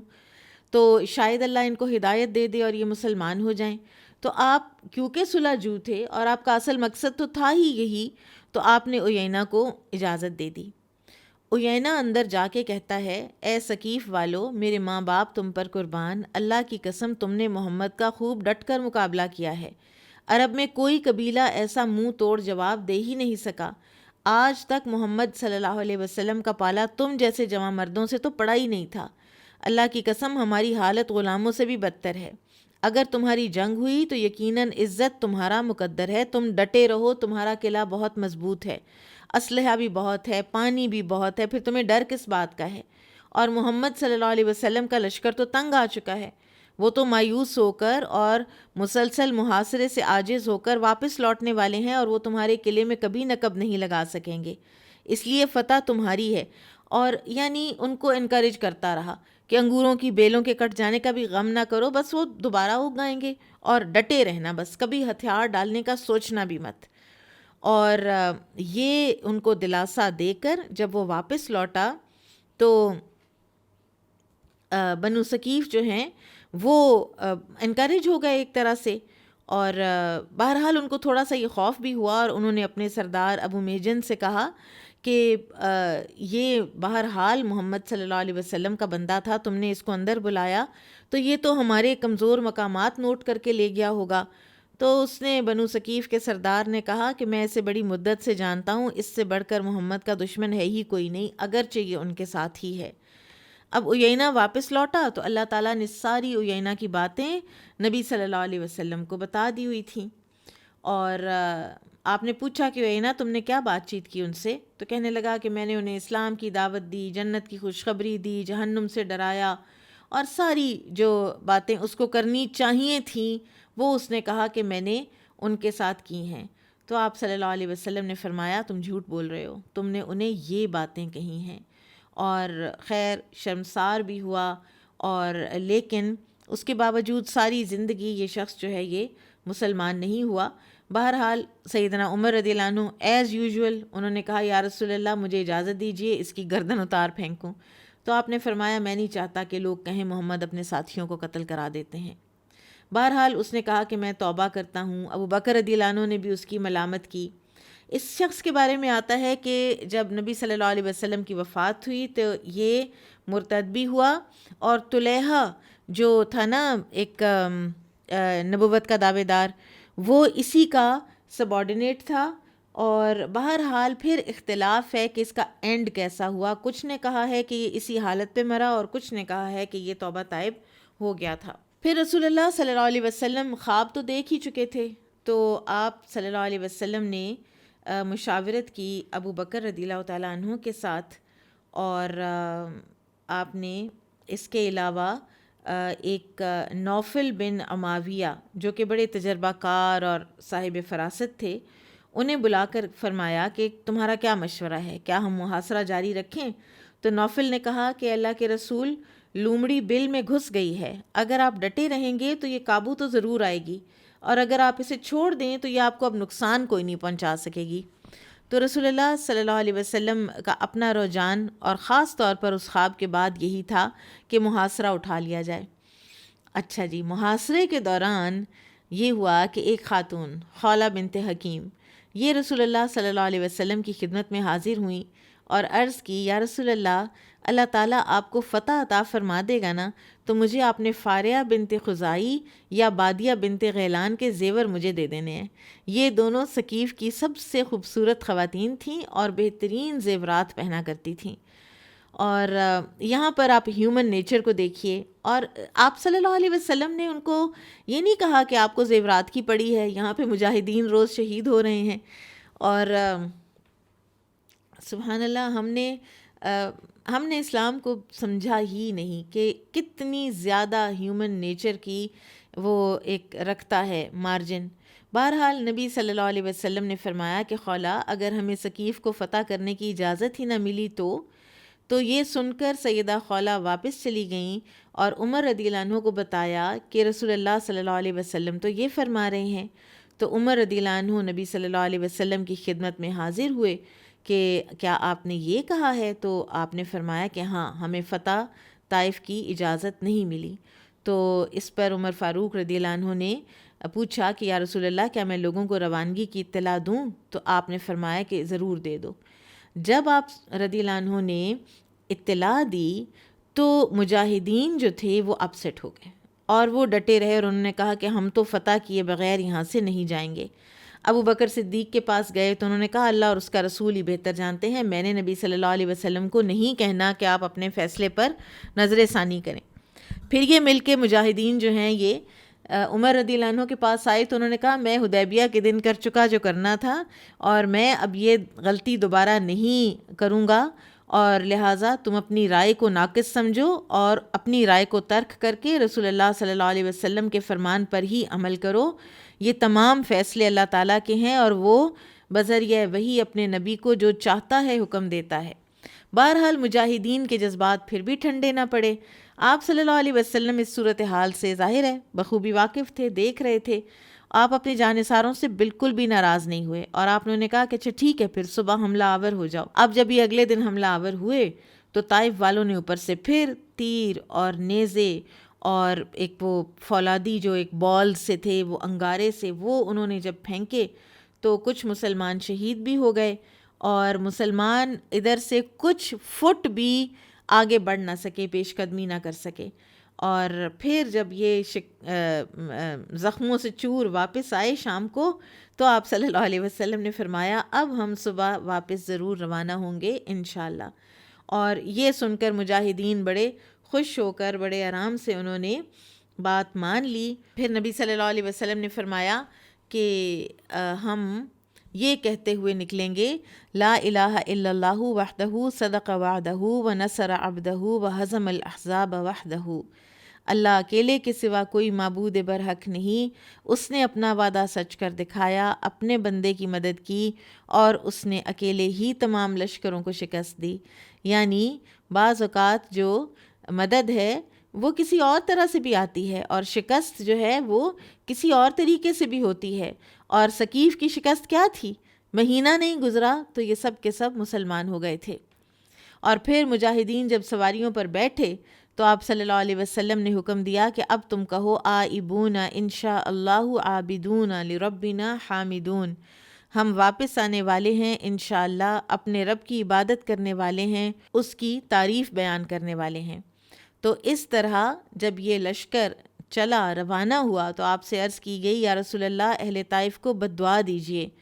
ان کے تیروں نے آپ کے جانثاروں کو بڑا زخمی کیا ہے اور بڑی تکلیف دی ہے۔ تو آپ صلی اللہ علیہ وسلم نے فرمایا اللہم اہدی ثقیفاً وَأْتِ بِهِمْ، اے اللہ ثقیف کو ہدایت دے دے اور انہیں لے آ، یعنی مدینہ لے آ۔ اور یہ دعا قبول ہوئی اور سن 9 ہجری میں ثقیف مسلمان ہو کر مدینہ حاضر ہو گئے تھے۔ طائف کا محاصرہ جو ہے یہ صحیح مسلم کی روایت کے مطابق 40 دن رہا، اور مغازی کی جو کتابیں ہیں ان میں ان کی تعداد تقریباً 20 دن 15 سے 20 دن لکھی گئی ہے، اللہ عالم۔ اور آپ کو یاد ہوگا کہ جب نبی صلی اللہ علیہ وسلم طائف تشریف لے گئے تھے ہجرت سے پہلے، تو طائف والوں نے کیا کیا تھا آپ کے ساتھ، اور جب آپ کو چوائس دی گئی تھی اس وقت کہ پہاڑوں کا فرشتہ آیا بیٹھا ہے، اگر آپ کہتے ہیں تو یہ پہاڑ ان کے اوپر ہم ابھی گرا دیتے ہیں، تو آپ نے فرمایا تھا کہ نہیں، بلکہ میں امید رکھتا ہوں کہ اللہ تعالیٰ ان کی نسل سے ایسے لوگ پیدا کرے گا جو صرف خدائے واحد کی عبادت کریں گے اور اس کے ساتھ کسی کو شریک نہیں ٹھہرائیں گے۔ اور اس خواہش کی تکمیل فتح طائف جو ہے یہ آپ صلی اللہ علیہ وسلم کی پوری ہوئی سن 9 ہجری میں۔ طائف کا محاصرہ ختم کرنے کے بعد رسول اللہ صلی اللہ علیہ وسلم جیرانہ روانہ ہو گئے، اور پھر کیا ہوا، بنو ثقیف کے قلعے میں بنو حوازن کا وہ جنگجو سردار مالک بن عوف پناہ گزین تھا، ٹھیک ہے۔ تو آپ صلی اللہ علیہ وسلم نے جو آپ بہت زیادہ ایک انسانی فطرت کو سمجھنے والی ہستی تھے، تو آپ نے جو حوازن کے قیدی تھے نا، ان میں سے مالک بن عوف کا جو فیملی تھی ان کو مدینہ روانہ کر دیا، یعنی ان کو تقسیم نہ کیا، نہ ان کو غلام لونڈی بنایا اور نہ ہی مالک کے اموال تقسیم کیے۔ اور جب آپ فارغ ہوئے تو آپ نے حوازن کے وفد سے پوچھا کہ مالک بن عوف کدھر ہے، وہاں کے جو لوگ تھے جو قیدی غلام بنے ہوئے تھے، تو انہوں نے کہا کہ یا رسول اللہ وہ تو بھاگ کر ثقیف کے قلعے میں پناہ گزین ہو گیا تھا، وہ ابھی تک ادھر ہے۔ آپ نے فرمایا کوئی جا کر اسے اطلاع دے کہ اگر وہ مسلمان ہو کر آ جائے گا تو نہ صرف اسے معاف کیا جائے گا بلکہ اس کے اہل و عیال اور اس کے مال بھی اسے واپس دے دیے جائیں گے۔ اب مالک جو ہے اس کو جب یہ علم ہوا تو اس نے پروگرام بنایا وہاں سے نکلنے کا، اور اس کو یہ بھی پتہ تھا کہ اب اگر ثقیف کو پتہ چلا طائف والوں کو کہ میں نکل رہا ہوں تو یہ مجھے نکلنے نہیں دیں گے۔ اور خیر یہ رات کے وقت چپکے سے قلعے سے نکلا اور یہ نبی صلی اللہ علیہ وسلم کی خدمت میں حاضر ہوا اور یہ مسلمان ہو گیا، اور یہ اچھا مسلمان ہوا بعد میں، اور اس کے بیوی بچے اور مال آپ صلی اللہ علیہ وسلم نے واپس لوٹا دیے۔ اور طائف سے واپسی پر کچھ واقعات ہوئے جس میں ابو رحم غفاری رضی اللہ عنہ کی ایک خوش نصیبی کا جو واقعہ ہے، چلتے چلتے ان کی سواری رسول اللہ صلی اللہ علیہ وسلم کی اونٹنی سے ٹکرا گئی تھی، اور ان کے جوتے کا ایک کھردرا سا جو کنارہ تھا وہ آپ صلی اللہ علیہ وسلم کی پنڈلی پر لگا اور آپ کو سخت تکلیف پہنچی۔ تو آپ نے ایک جو انسٹنٹ ری ایکشن ہوتا ہے نا، واپسی اپنا کوڑا ایسے واپسی مارا اور کہا اپنا پاؤں دور کرو۔ تو ابو رحم فرماتے ہیں کہ مجھے اتنی شرمساری ہوئی کہ میں نے نبی صلی اللہ علیہ وسلم کو تکلیف پہنچائی ہے، اور مجھے یہ تھا کہ اب تو آسمانوں سے کوئی وعید نازل ہو جائے گی۔ میں جیرانہ جب ہم پہنچے تو میں صبح کے وقت اونٹ چرانے نکل گیا، حالانکہ میری باری نہیں تھی اونٹ چرانے کی، میں صرف اس لیے گیا تاکہ میرا رسول اللہ صلی اللہ علیہ وسلم سے سامنا نہ ہو، اور میں انتہائی ڈرا ہوا تھا کہ مجھے پتہ نہیں کیا سزا ملے گی۔ شام کو میں جانور لے کے واپس آیا تو مجھے میرے ساتھیوں نے بتایا کہ اللہ کے رسول تمہیں تلاش کر رہے تھے۔ میں ڈرتے ڈرتے آپ کی خدمت میں حاضر ہوا تو آپ صلی اللہ علیہ وسلم نے ارشاد فرمایا، تم نے اپنے پاؤں سے مجھے تکلیف دی تھی تو میں نے بھی تمہیں کوڑا مارا تھا، لہٰذا میری اس چوٹ کے بدلے جو میں نے تمہیں لگائی یہ بکریاں لے لو۔ اور سیدنا ابو رحم فرماتے ہیں آپ صلی اللہ علیہ وسلم کا مجھ سے راضی ہونا میرے لیے دنیا و ما فیہا کی دولت سے زیادہ محبوب ہے۔ سبحان اللہ۔ پھر کیسا کیسا وقت آیا ہے اور کیسی کیسی شان نبی صلی اللہ علیہ وسلم کی حیات طیبہ میں ہم نے دیکھی ہے۔ سراقہ بن مالک آتے ہیں، یہ کہتے ہیں کہ رسول اللہ صلی اللہ علیہ وسلم طائف کی گھاٹیوں سے اتر کر جیرانہ کی طرف جب جا رہے تھے تو مجھے اطلاع ملی اور میں تیاری کر کے آپ کی ملاقات کے لیے نکل پڑا۔ صحابہ کے قافلے آپ کے آگے آگے چل رہے تھے تو میں انصار کے شہ سواروں کے اندر گھس گیا اور انہوں نے جب اپنے درمیان ایک اجنبی کو دیکھا تو مجھے اپنے نیزے جو ہیں نا ان سے مجھے پوک کرنے لگے اور مجھے آگے بڑھنے سے روکنے لگے کہ کہیں ایسا نہ ہو کہ رسول اللہ صلی اللہ علیہ وسلم کو میں کوئی نقصان پہنچاؤں. اور وہ مجھے بار بار کہہ رہے تھے کہ تم دور ہو جاؤ، پیچھے ہٹ جاؤ. اور لیکن میں بھی چلتا رہا اور میں نبی صلی اللہ علیہ وسلم کے قریب پہنچا. اور جب مجھے یقین ہو گیا کہ آپ میری آواز سن لیں گے تو میں نے وہ جو امان نامہ جو ہجرت کے وقت آپ صلی اللہ علیہ وسلم نے جب سراقہ کے گھوڑے کے پاؤں دھنس گئے تھے اور اس نے کہا تھا مجھے امان نامہ لکھ دیں اور آپ نے لکھوا دیا تھا، وہ امان نامہ اس نے بلند کیا اور کہا کہ یا رسول اللہ میں سراقہ بن مالک ہوں اور میرے پاس آپ کا عطا کردہ امان نامہ ہے. تو آپ صلی اللہ علیہ وسلم نے فرمایا یوم وفاء و بر ادنوہ، آج وفاداری اور احسان کا دن ہے، اسے میرے قریب لاؤ. اور میں آپ کی خدمت میں حاضر ہوا تو میں نے قریب ہو کر سلام کیا، صدقہ پیش کیا، یعنی یہ مسلمان ہو چکے ہوئے تھے. اور پھر کہتے ہیں کہ مجھے اور کچھ نہ سمجھ آئی کہ میں کیا پوچھوں، تو میں نے یہ پوچھا کہ اللہ کے رسول میں اپنے اونٹوں کو پانی پلانے کے لیے حوض بھرتا ہوں، کئی دوسرے اونٹ بھی پانی پینے آ جاتے ہیں، تو اگر میں غیروں کے اونٹوں کو پانی پینے دوں تو کیا مجھے اجر ملے گا؟ تو آپ نے فرمایا ہاں، ہر جاندار کو پانی پلانے پر اجر و ثواب ہے. پھر آپ صلی اللہ علیہ وسلم جب جیرانہ تشریف لائے تو آپ نے غنائم تقسیم کرنے شروع کیے. اب حوازن والے آپ کے رضائی ماموں تھے، حلیمہ سعدیہ کا یہ سارا کا سارا قبیلہ تھا. یہ جو قیدی تھے ان سب کے لیے آپ صلی اللہ علیہ وسلم نے سائبان تعمیر کروایا تھا اور مکہ کے بازار سے مناسب لباس سب کے لیے نئے منگوائے تھے، اور ان کو ہر قیدی کو لباس اور رہنے کے لیے ایک سایہ دار چھپر مہیا کر دیا گیا تھا. اور پورا 1 مہینہ آپ نے قیدیوں کی تقسیم کو مؤخر بھی رکھا تھا تاکہ حوازن والے آئیں، مانگیں، مسلمان ہوں، رحم کی اپیل کریں تو ہم واپس کر دیں. لیکن جب کوئی اپیل نہ کی گئی، حوازن والے نہ آئے، تو آپ نے طائف سے واپسی پر مال غنیمت سارا تقسیم کر دیا. اور جیرانہ میں مال غنیمت تقسیم کرنے کے وقت آپ صلی اللہ علیہ وسلم نے فرمایا تھا ایک بالوں کا ایک گچھا پکڑ کے کہ تمہارے اس مال غنیمت میں سے میرے لیے یہ بھی حلال نہیں سوائے خمس کے، اور خمس بھی تمہیں ہی لوٹا دیا جاتا ہے، لہٰذا دھاگا اور سوئی یا اس سے بھی کمتر اگر کوئی چیز ہے کسی کے پاس تو وہ آ کے جمع کروا دے.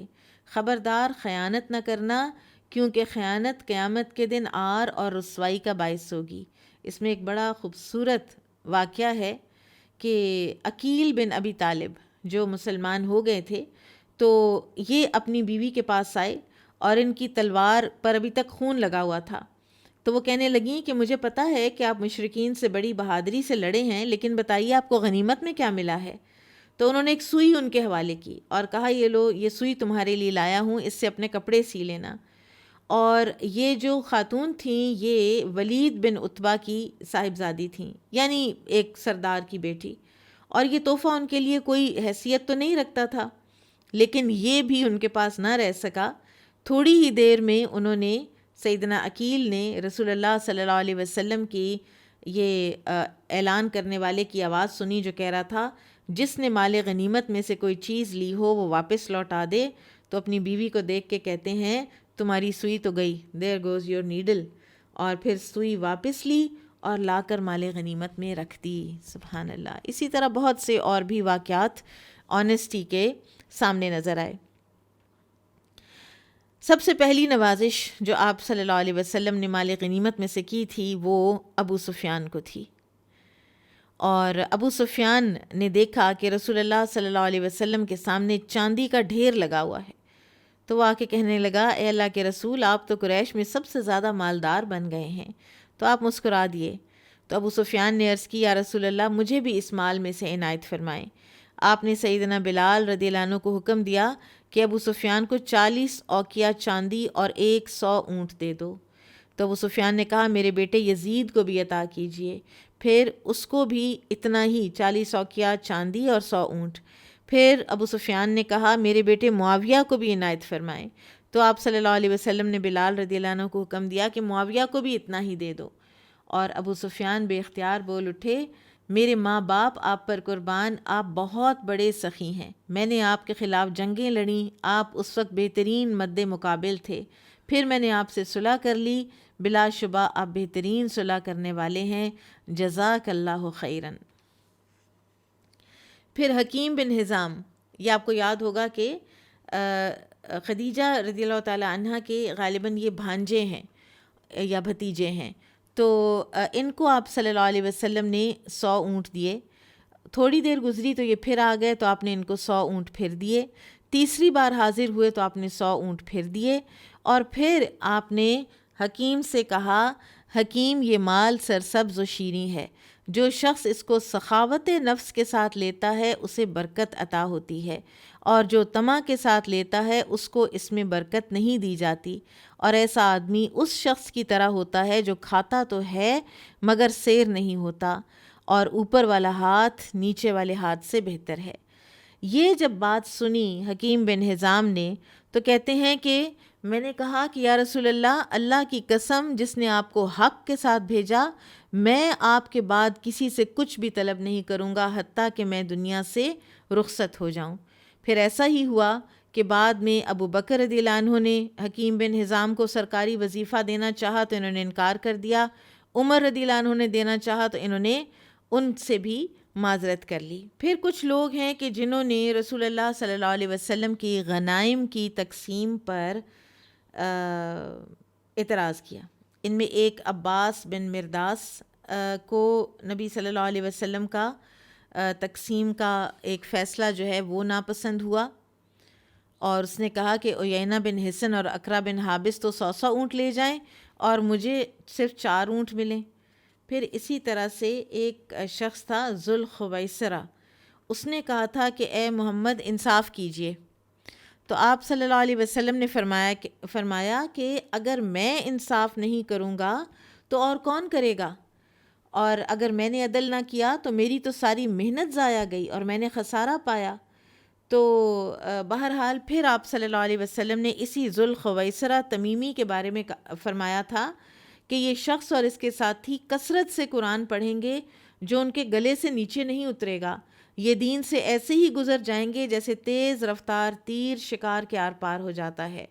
اور پھر آپ نے فرمایا کہ یہ اس قدر اہتمام کے ساتھ نمازیں پڑھیں گے کہ تم اپنی نمازوں کو حقیر سمجھنے لگو گے، وہ روزے رکھیں گے اور تم ان کے سامنے اپنے روزوں کو کم تر سمجھو گے، اور اسی کی نسل سے پھر وہ خوارج جو ہیں وہ سارا سلسلہ چلا۔ اور یہ ایک بہت ہی ڈینجرس ٹرینڈ ہے کہ صرف اپنے آپ کو ٹھیک سمجھنا اور دوسروں کو غلط سمجھنا، نہ ان کے مقام و مرتبے کا لحاظ کرنا۔ پھر اسی جو سوچ ہے اس کے تحت جو یہ تکفیر کا مسئلہ ہے کہ ہر کوئی کافر ہے جو میرے ساتھ اگری نہیں کرتا، دائرہ اسلام سے ہر بندے کو ہی خارج کر دینا، فلاں جہنمی ہے فلاں کافر ہے، اور وہ جو ساری ہمارے محدثین نے اور علماء کرام نے میجر کفر، مائنر کفر، میجر شرک، مائنر شرک، ان سب چیزوں کو جو ڈیفائن کیا ہے وہ اس لیے کیا ہے کہ بات بات پہ لوگوں کو دائرہ اسلام سے خارج نہ کیا جائے۔ اور یہاں یہ جو آج بھی بہت سے ایسی جو آئیڈیالوجیز ہیں وہ بہت نقصان دیتی ہیں، کلمہ گو ہونے کے باوجود لوگوں کو نان مسلم قرار دے دینا، تو یہی مینٹیلٹی ذوالخویسرہ والی جو ہے نا یہی تھی۔ اب اس موقع پر انصار جو ہیں وہ دیکھ رہے تھے کہ نئے نئے مسلمان 100 اونٹ اور کیا کیا کچھ لے کے جا رہے ہیں، تو ان کے جو نوجوان تھے نا، جو بڑی عمر کے لوگ تھے وہ تو چپ رہے، لیکن جو مسلمان تھے لیکن نوجوان تھے، انہوں نے کہا کہ اللہ اپنے رسول کو بخشش فرمائیں، آپ قریش کو عطا کر رہے ہیں جبکہ ہماری تلواروں سے ابھی ان کا خون ٹپک رہا ہے۔ تو پھر اسی طرح سے